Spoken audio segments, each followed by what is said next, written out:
Merci de respecter le rendez-vous de votre moment, de suivre l'actualité et les sommaires dit que la célébration des Marie Notre-Dame de Lourdes en l'église catholique, c'est mardi 11 février. Cette journée construit ses bases sur les apparitions de la Vierge Marie Bernadette Soubirou à Lourdes. L'église a dédié spécialement cette fête aux malades. En cette date, des messes ont été dites pour vénérer la Vierge Marie et prier pour les malades. À Butembo, la paroisse Notre-Dame de Lourdes de Kaleberio à Rwanda a accueilli l'exorciste abbé Kibonde Oswald, aumônier de la jeunesse catholique du diocèse de Butembo-Béni, pour l'onction des malades et les baptêmes de plusieurs enfants. Guerre dans l'est du pays, le M23, les rebelles du M23 ont de nouveau attaqué les positions militaires dans le sud de Lubero. Les combats auraient pris ce mardi 11 février. Les FARDC appuyés par les Wazalendo mènent des défensives pour stopper l'ennemi qui tente de troubler de nouveau la quiétude de la population après plus d'une semaine d'arrêt des combats. Ces affrontements surviennent malgré un récent appel au cessez-le-feu lancé par les chefs d'État de la SADC et de l'EAC. La situation reste tendue avec des bombardements signalés sur des positions de l'armée congolaise. C'est tout pour les sommaires, suivez les détails.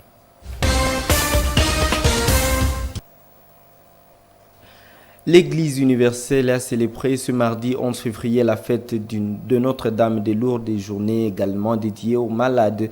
À cette occasion, une messe a été organisée à la paroisse Notre-Dame de Lourdes, dite à Kaleberio, à Rwanda. L'office présidé par l'abbé Oswald Kibonde, aumônier de la jeunesse catholique du diocèse de Butembo-Béni, a été marqué par l'onction des malades et le baptême de plusieurs enfants. Mirembe Tchitawite et Léandrine Maloulé ont couvert cette activité. De l'aube, les fidèles venus de diverses communes de Butembo et environ ont afflué vers l'église et sa cour, formant une assemblée recueillie. L'abbé Oswald Kibonde a entamé son homélie en abordant le thème des rêves. Il explique leur signification spirituelle et les dangers qu'ils peuvent représenter. Il a exhorté les croyants à la prière constante pour se prémunir des influences négatives, affirmant que certains songes peuvent être d'origine maléfique.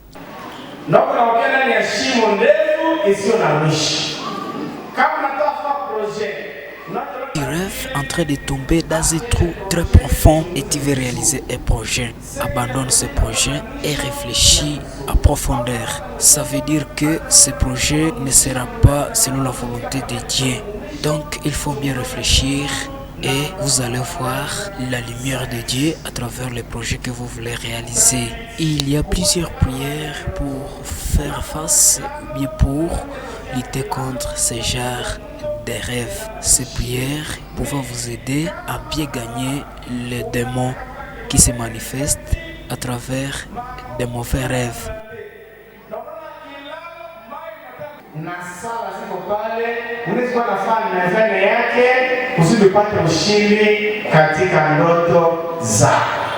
Lors de cette célébration, l'onction des malades a constitué un moment fort. L'huile sainte a été appliquée sur les personnes souffrantes et les personnes âgées, un geste symbolique destiné à leur apporter force et réconfort. L'onction a été administrée en posant la sainte huile sur la tête et les mains de malades, accompagnée de prières ferventes de l'assemblée.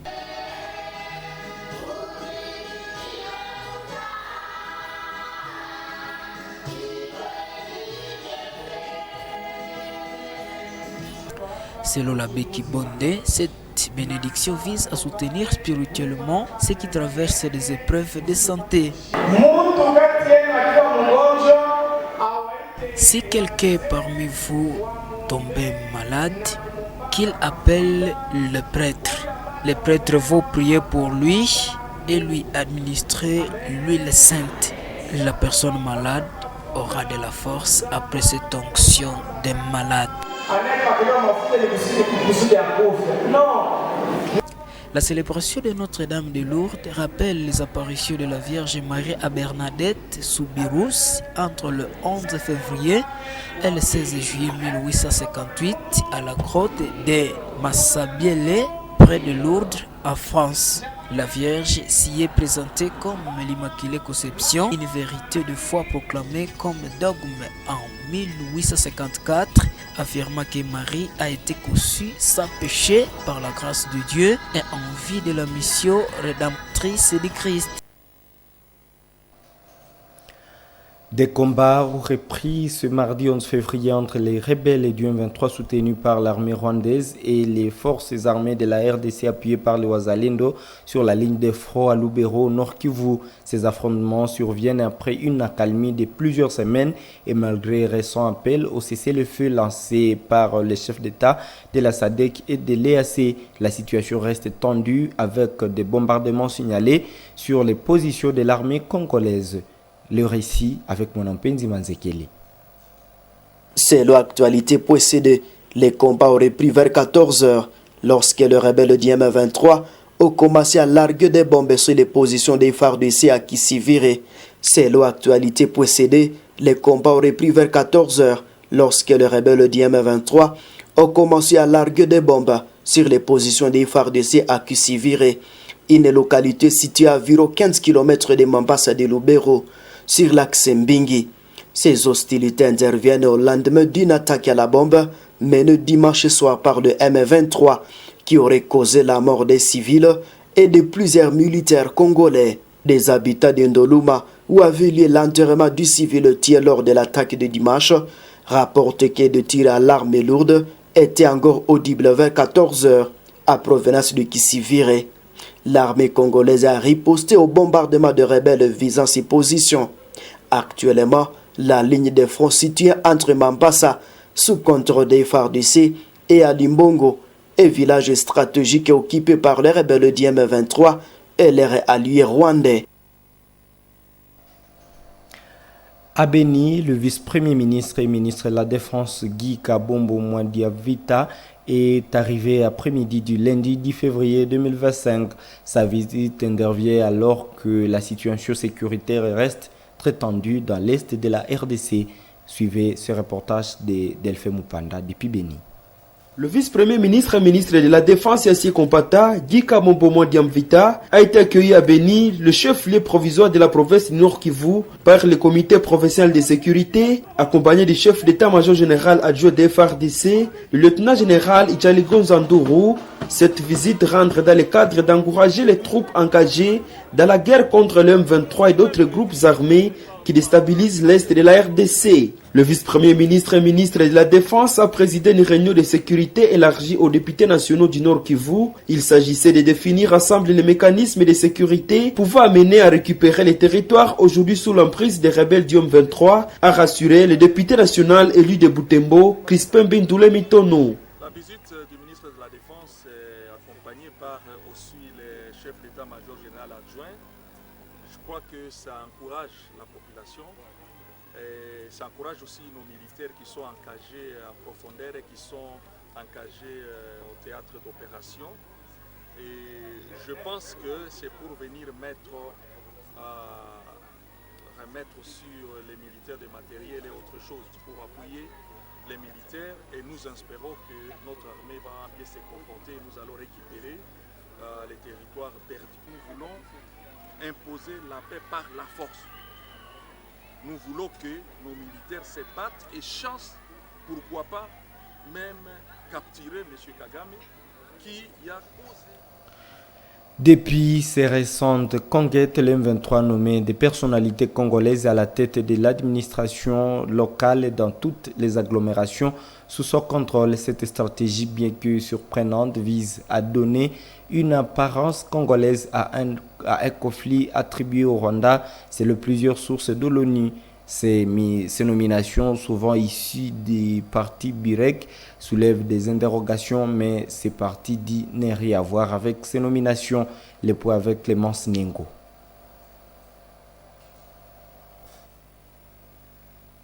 D'après Edgar Mateso, le mouvement rebelle réputé proche de Kigali tente de légitimer son occupation en intégrant des figures locales au poste stratégique. Ces cadres du Burek au Nord Kivu estiment que cette démarche cherche à masquer les véritables commanditaires du conflit et à minimiser les risques d'échec du M23. En plaçant les Congolais aux commandes, les rebelles espèrent réduire l'hostilité des populations locales et se donner une image plus acceptable. Il faut comprendre que le Rwanda est en train de vouloir se cacher la face en utilisant justement certains Rwandais, en faisant recours à certains Rwandais, à certains Congolais plutôt, en plaçant les Congolais à la première face pour vouloir se couvrir et montrer qu'il n'y est pour rien. Et que donc ces Congolais, ils sont là comme pour justement cacher les Rwandais. Et entre-temps, le Rwanda sera en train d'avancer. Le Bloc uni pour la renaissance et l'émergence du Congo, Burek, rejette catégoriquement toute implication dans ces nominations et dénonce une tentative de manipulation visant à tenir son image. Edgar Mateso affirme que son parti est utilisé pour légitimer l'administration rebelle. Selon lui, le M23 cherche ainsi à discréditer Julien Paluku, leader du Burek et figure de proue de la lutte contre l'ingérence rwandaise en RDC. Chercher à s'effacer et montrer qu'il s'agit de la guerre congolaise. À ce moment-là, on peut chercher à prendre un des plus grands partis de notre province. Et il n'y a plus de doute que les Burek, c'est parmi les grands partis dont les responsables sont originaires de notre province et que donc c'est par là qu'il faut pointer. La deuxième raison, c'est que le leader de ce parti est resté le plus grand ennemi de Rwanda et que donc il faut chercher à les saboter en prenant justement ses anciens membres. Face à cette situation, Edgar Mateso appelle les habitants du Nord Kivu à rester vigilants et à ne pas se laisser duper par cette manœuvre politique. Il met en garde contre les stratégies du Rwanda qui chercheraient à renforcer la crédibilité du M23 auprès de la population locale pour mieux asseoir son influence dans la région. Les vacances parlementaires sont accordées aux députés pour se rendre dans leur base. Ils ont pour objectif de permettre aux élus de rencontrer leurs électeurs et s'imprégner de leur situation de vie, surtout connaître les problèmes au niveau de la base et constituer des rapports à présenter au niveau du gouvernement lors de la rentrée plénière. Isabelle Wangahemuka et Mwanampenzi Manzekele. Les députés doivent se rendre dans leur base pendant les vacances parlementaires. C'est d'abord pour une mission de redevabilité envers leurs électeurs. Ils doivent rendre compte à leur base du travail réalisé pendant les 3 mois à l'Assemblée, aussi lui faire part des réalisations du gouvernement. Ensuite, palper du doigt le niveau de vie des citoyens et recueillir les problèmes de la base pour en faire rapport au gouvernement, explique le constitutionnaliste M. l'abbé professeur Télésphore Malonga. À côté de ces 2 principales missions, évidemment, il peut y avoir aussi une sorte de reddition des comptes de part et d'autre. Lorsque le gouvernement a posé un certain nombre d'actes ou pris des décisions, ils peuvent venir à rendre compte au peuple, et ça se fait pendant les vacances parlementaires. Et à la fin des vacances parlementaires, ils remontent vers le gouvernement les constats qu'ils ont fait sur leur terrain respectif avec les desiderata des citoyens. Généralement, la Constitution et le règlement intérieur appellent ça le rapport des vacances parlementaires, dans lequel ils doivent indiquer leurs constats sur le plan sécuritaire, sur le plan économique, sur le plan social, voir les problèmes qui se posent et les propositions de solutions. Ils doivent inclure tout cela dans leur rapport des vacances lorsqu'ils reviennent justement de ces vacances parlementaires. Le travail des députés se fait par alternance. On parle de session parlementaire. Ils ont 3 mois de travail à Kinshasa et 3 mois de travail sur terrain. Et pendant ces 3 mois, on dit qu'ils doivent passer au moins 1 mois chacun dans son fief. Monsieur l'abbé professeur Télésphore Malonga félicite les députés qui se rendent régulièrement dans leur base pour s'acquitter de ses devoirs de redevabilité. Par ailleurs, il les recommande de faire correctement le travail leur demandé et d'en faire un rapport acquis des droits. Car d'après lui, nombreux députés ne font pas rapport de leur mission de vacances parlementaires. Nos députés aujourd'hui, qu'il s'agisse des députés nationaux, des députés provinciaux, c'est vrai, c'est un travail mitigé, je veux dire. Voilà. Il y en a qui peuvent venir, au lieu de passer par exemple même le 1 mois, il va passer 1 ou 2 semaines, le reste il va rester soit à Kinshasa, soit il va faire ses vacances ailleurs et il commence à demander les informations au téléphone. En tout cas, l'expérience que j'ai faite par exemple à l'Assemblée provinciale à Goma, sur les 42 députés, il n'y en avait que 2 qui déposaient leur rapport de vacances. Vous voyez une moyenne très faible. Donc nos députés, souvent, ils ne viennent pas rendre compte de leurs constats à travers les rapports de vacances. Et à ce niveau-là, on peut donc dire qu'ils rendent le travail vraiment mitigé. Par ailleurs, il déplore l'absence à plusieurs reprises d'un certain député dans leur base. Une situation qui laisse la population dans l'ignorance d'une part et sans voix d'autre part, péchant ainsi contre la redevabilité et la représentativité.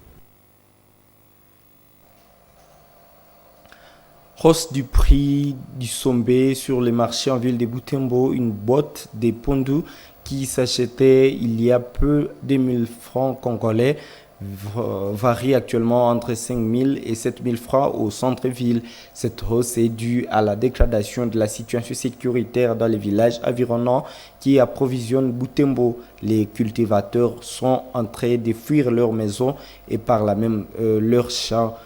Reportage Sacré Kangiti et Luciana Mousseveroa. Ici, nous sommes sur avenue Butembo où l'eau va du Sombé.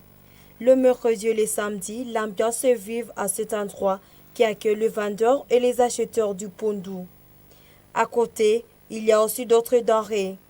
Le prix d'une botte de Sombé est passé de 10 000 francs congolais à 5 000 francs.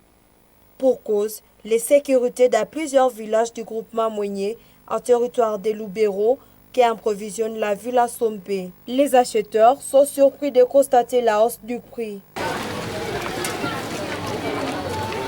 Kavuo Solange vend du Sombé depuis plus de 8 ans. Elle achète et revend sur place. Elle s'inquiète du fait que les personnes qui ravitaillent commencent à vendre en détail vu la rareté de la marchandise. Elle souhaite que la situation redevienne normale.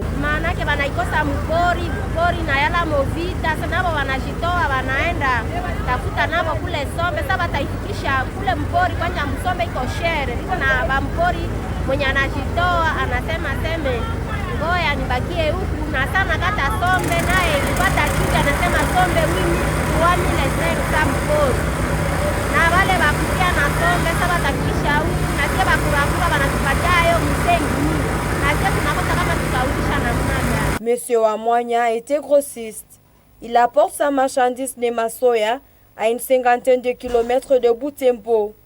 Il explique que la situation est très critique dans les champs suite à la mauvaise situation sécuritaire.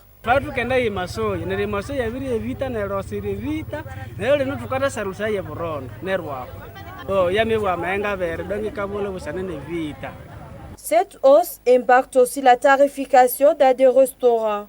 Cette femme tient un restaurant sur avenue du Stade. Elle rapporte que la clientèle a baissé. Elle explique que le prix d'achat du Sombé a triplé, entraînant ainsi la hausse du prix des plats.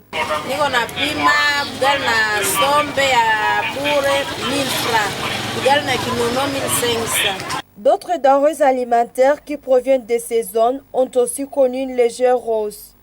Il s'agit de bananes et autres. Le président Félix Tshisekedi a reçu ce mardi 11 février le serment des 2 a reçu ce mardi 11 février le serment des 2 nouveaux juges de la Cour constitutionnelle, Marthe Odiononde et Aristide Kahindonguru, ainsi que celui du procureur général de cette juridiction, John Prosper Mokemayele. La cérémonie s'est tenue au Palais du Peuple en présence des autorités du pays, conformément aux dispositions légales en vigueur. Ces nominations renforcent la composition de la Cour constitutionnelle qui joue un rôle clé dans le contrôle de la constitutionnalité des lois et des élections en RDC. Le point avec Joël Tali. Je jure solennellement de remplir loyalement et fidèlement. Les 2 nouveaux juges remplacent Jean-Pierre Mavungu Mvudi Ndingonga et Corneille Wasendansongo, respectivement issus des quotas de la présidence et du Parlement.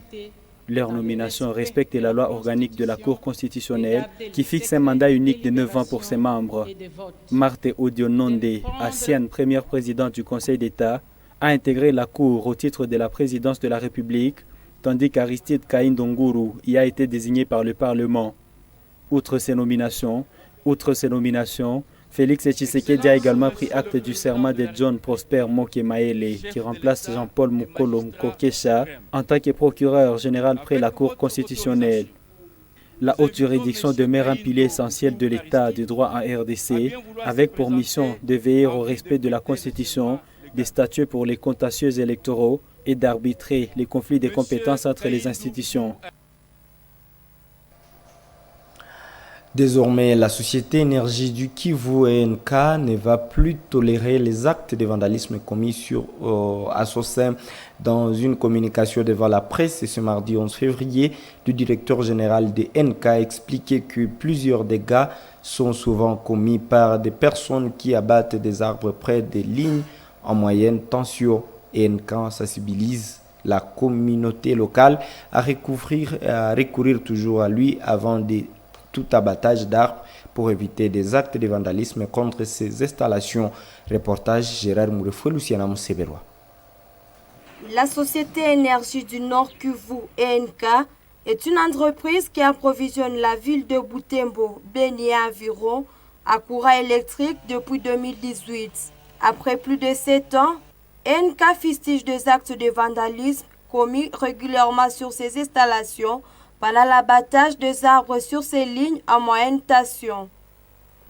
Anthony Claveri, directeur de la Société de l'énergie du Nord Kivu ENK, s'est exprimé ce mardi 11 février 2025, sensibiliser la communauté à la sécurisation et à la protection des installations de cette société. Il n'y a pas que la sécurité de nos installations, il y a aussi, bien entendu, la sécurité même de ces riverains qui abattent les arbres. Il faut le rappeler qu'il s'agit là de lignes moyenne tension faisant circuler du courant à près de 30 000 volts. Donc il y a un risque très important humain. Quand vous êtes là au bord des lignes et que vous voulez abattre des arbres pour vos besoins en bois de chauffe ou pour effectuer des planches pour vos projets connexes, il faut considérer le risque accru humain. Suite à la répétition des dégâts sur ces lignes, ENK ne va plus tolérer les actes de vandalisme dont elle est victime. Il recommande ainsi à la population de recourir à la société avant tout abattage d'arbres pour éviter d'éventuels dégâts. Tout cela a un coût. Et comme on l'a dit au préalable, on l'a beaucoup et suffisamment répété, ENK a un service d'assistance à cet effet. Donc désormais et à partir d'aujourd'hui, nous tenons à préciser à l'opinion publique que nous ne pourrons plus tolérer ce genre d'acte et que désormais, ce genre d'acte sera considéré comme un acte de sabotage. Il vaut mieux prévenir que guérir, comme on dit. Pendant l'échange avec la presse, 2 abatteurs d'arbres arrêtés après avoir endommagé des poteaux de ENK ont été présentés à la presse. Kakule Karere et Kambale Moussondolia ont profité de leur présence à ces lieux pour demander pardon à la société ENK. Ils se sont engagés de sensibiliser leurs proches sur la sécurisation et à la protection des installations de NK, une société d'intérêt général. Nous demandons pardon d'abord à la société ENK et à toute la population qui utilise ce courant. C'était dans une imprudence que nous avons commis ces dégâts. Je demande tout le monde qui a des arbres à côté des installations de la société ENK de se faire accompagner par le responsable de ENK avant d'abattre les arbres.